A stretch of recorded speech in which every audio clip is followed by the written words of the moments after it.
A photograph taken from Donald Trump's motorcade showcased a truck displaying an image of President Joe Biden tied up, sparking controversy.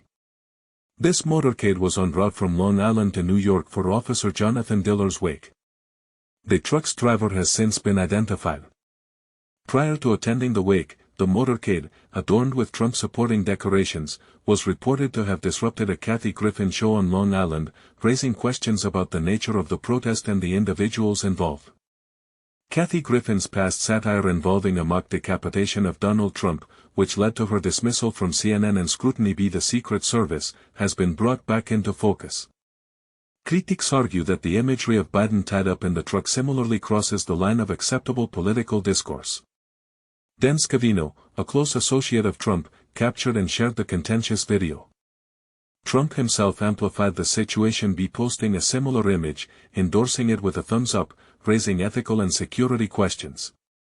The incident reveals a broader trend of selling merchandise featuring controversial political imagery, with online sleuths uncovering the identities of those behind the wheel of the so-called kidnapped truck.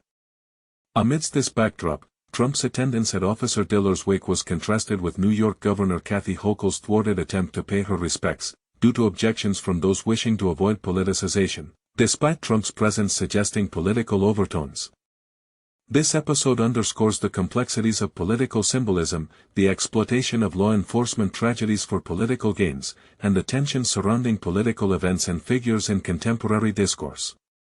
Local residents have expressed frustration regarding New York's bail reform, especially in the wake of Officer Diller's death, whose killer had a lengthy criminal history. Despite these concerns, research shows that the elimination of cash bail does not lead to an increase in crime rates.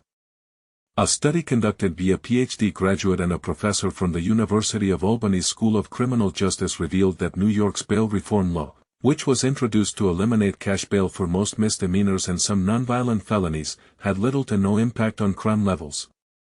The law, aimed at making the justice system fairer for economically disadvantaged individuals, faced revisions in 2020 to include more offenses under the bail-eligible category.